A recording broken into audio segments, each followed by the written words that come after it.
pendekatan cara Allah memberi tahu kita bagaimana mendekati Al-Quran. Tapi sebelum itu saya menyampaikan koreksi ya. Apa yang saya sebut tadi malam sebenarnya surah Al-Jumu'ah ya, bukan surah As-Saff, surah Az-Zumar. Membaca ayat-ayat di dalam sholat ya, kita jadikan itu suatu komunikasi ya, kepada Allah Subhanahu wa taala, seperti tadi dibaca oleh Imam surah At-Tariq yang pertama dan surah Al-A'la yang kedua.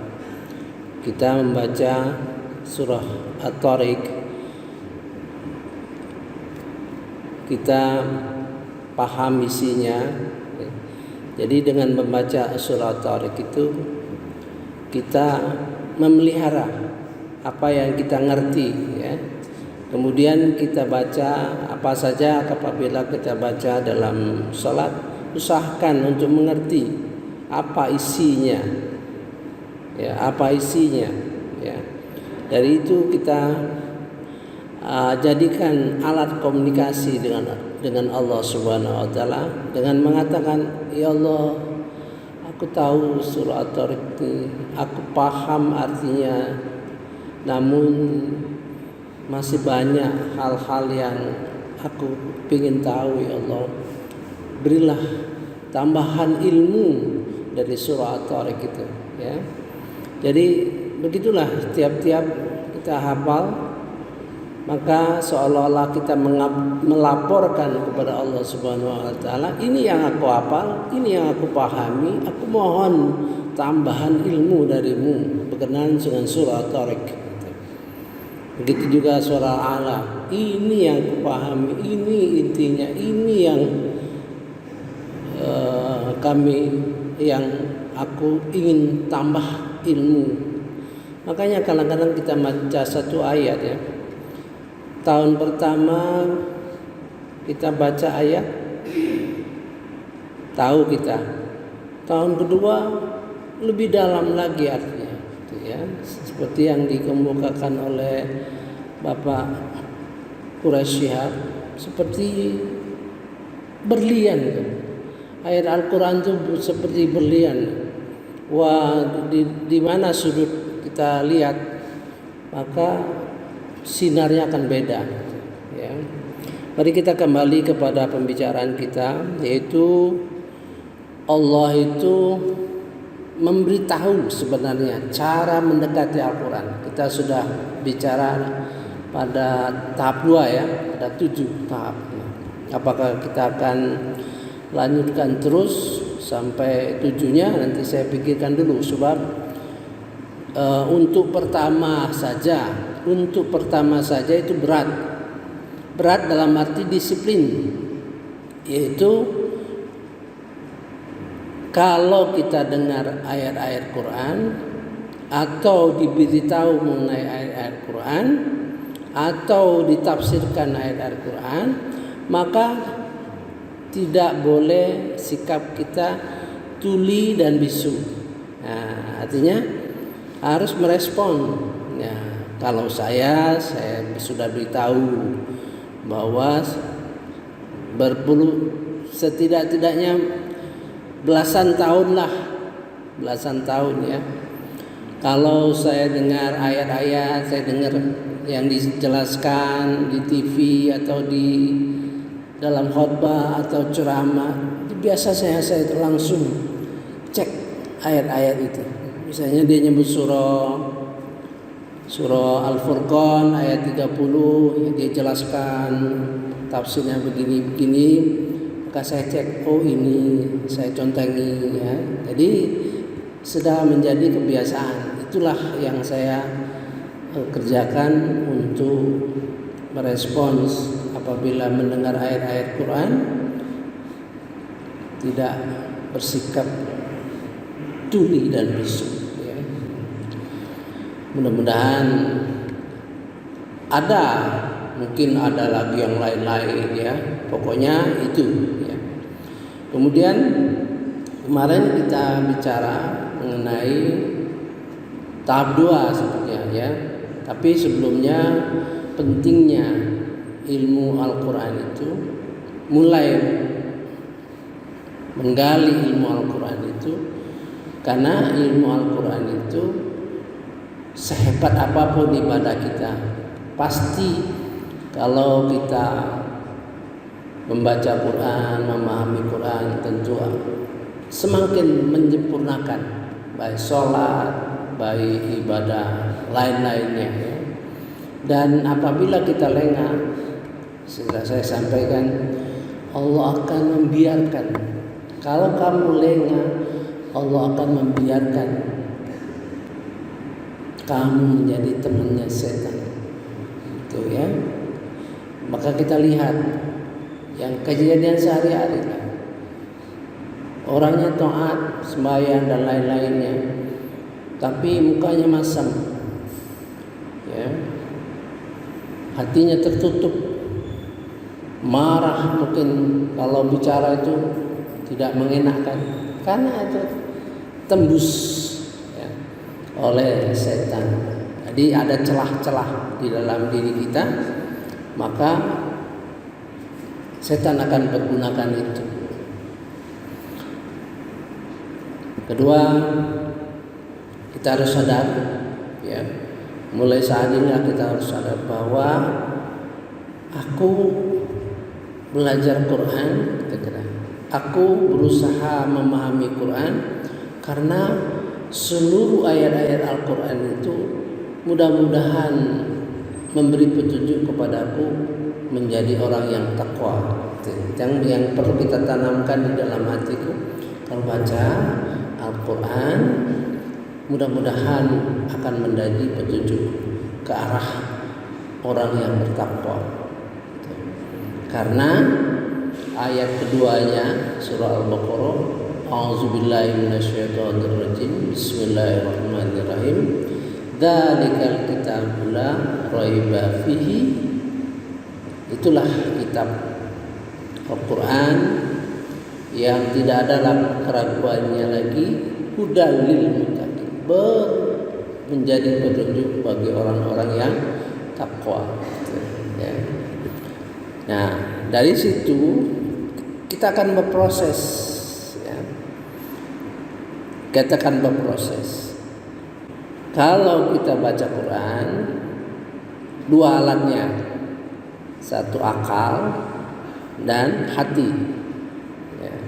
Karena ayat-ayat Quran itu masuknya itu melalui hati. Ya.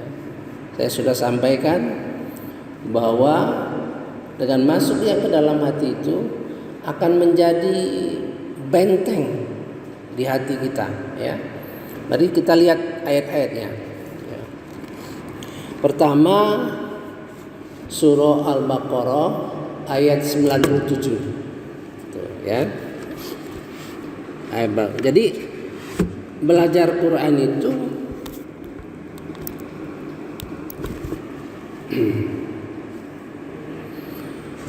bisa ya, meresap ke dalam hati, karena memang Al-Quran itu masuknya di dalam hati. Ya. Al-Baqarah 97. Ya.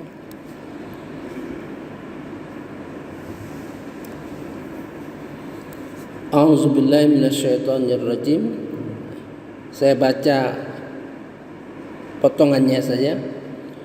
Nazzalahu ala qalbik, yang menurunkan Al-Quran ke atas hati engkau. Maksudnya Nabi Muhammad ya. Nabi Muhammad itu masuk dalam hati ya. Nah, kalau kita tentu dalam hati juga pasti ya gitu. Ada dua ayat mengenai masuk dalam hati ya. Jadi kita resapi Al-Baqarah ayat 2 itu bisa memberi petunjuk kepadaku ke jalan orang-orang takwa. Saya sudah bilang, tiap hari Jumat kita dengar, marilah kita tingkatkan ketakwaan dan sebagainya. Sesungguhnya orang yang takwa itu yang paling mulia di sisi Allah itu orang yang paling takwa. Ya. Kita yakin itu, kita dengar selalu. Nah, keyakinan terhadap apa yang dikatakan itu harus diproses. Itulah yang menimbulkan pertanyaan di dalam diri kita, diri saya khususnya. Selama bertahun-tahun dengar, bagaimana memprosesnya gitu ya. Ibarat itu ada goal, inna akramakum indallahi atqakum. Orang yang paling mulia di sisi Allah itu orang yang paling bertakwa. Nah, pikiran saya itu goal, tujuan, bagaimana prosesnya yang penting itu. Nah, karena dalam ilmu kita yang umum dan diakui dunia namanya, kalau mencapai sesuatu tujuan itu harus ada proses gitu. Karena tujuan itu di dalam Quran dicantumkan di dalam Al-Quran, inna akramakum indallahi atqakum. Pasti yakin saya, kalau kita perhatikan maka proses itu ada di dalam Quran. Oleh sebab itu saya susun ya selama setahun lah, tapi selama 7 tahun ini diuji terus ya, susun suatu tahapan di dalam ketakwaan. Takwa tingkat 1, tingkat 2, tingkat 3, tingkat 4, tingkat 5, tingkat 6, tingkat 7 ya. Itu sebenarnya alat untuk memudahkan ya. Alat untuk memudahkan kita mengevaluasi diri kita. Tingkat 1 apa, tingkat 2 apa ya. Dalam tingkat itu ada transmitternya. Ada perilaku mengubah sebelum yang ke selanjutnya gitu ya. Misalnya dari ketakwaan tingkat 3 itu diperoleh dari hasil kita puasa. Menuju tingkat 4 ada perilaku yang sebagai perilaku kondisi syarat untuk mencapai tingkat 4 itu ada dalam Quran, itu ada semuanya. Kalau kita gitu, yang kedua gitu, yang ketiga gitu ya, itu sudah. Itu ada ayat yang menguatkan hati. Tingkat pertama ini kuat ya, tingkat ke-7 ini yang kuatnya gitu. Ya, dengan mengetahui ayat-ayat tersebut kita bisa menjawab nanti ya. Nanti kita mari kita kembali kepada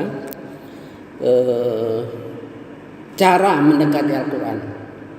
Yang tadi yang kedua ini adalah yakinlah kita bahwa setiap kita membaca Quran, mudah-mudahan dia akan memberi petunjuk kepadaku kepada jalan ketakwaan. Mengapa ketakwaan itu penting? Karena Allah janji yang akan kuselamatkan di akhirat nanti hanya satu-satunya orang yang mendapat predikat takwa. Itu janji Allah itu di dalam surah Az-Zukhruf ya. Janji Allah itu satu-satunya akan selamat adalah orang takwa. Jadi tidak ada lain, kita harus termasuk orang takwa. Sebetulnya ada satu ayat lagi yang menunjukkan sebetulnya kita tuh hitung-hitung. Nah, misalnya hitung-hitung ya, kata hadis Rasulullah, hitunglah, ya hisablah dirimu sebelum dihisab. Nah, jadi maksudnya menghitung-hitung itu harus waspada kita, jangan lengah-lengah. gitu ya. Kalau kita kurang kita tambah, kita kurang kita tambah. Ya. Kalau nak mampu kita astagfirullah, astagfirullah, astagfirullah, itu menunjukkan ketidakmampuan kita. Ya. Nah, kedua, keyakinan kita, ya, kalau saya baca Quran, ya, harus yakin dalam hati kita. 121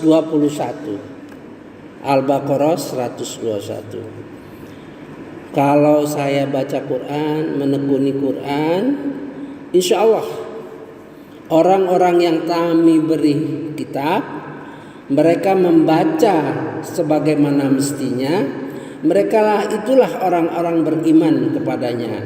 Itu artinya kalau orang beriman itu suka baca Quran, suka baca Quran dengan haqqa tilawati. Saya baca ya. A'udzubillahi minasyaitonirrajim. Bismillahirrahmanirrahim. Alladzina atainahumul kitab, yaitu orang-orang yang diberi kitab, ya, Al-Quran maksudnya, yatslunahu haqqa tilawati, mereka membaca sebenar-benar membaca, ya. Jadi ditafsirkan kalau sebenar-benar membaca itu pahami artinya, pahami teksnya,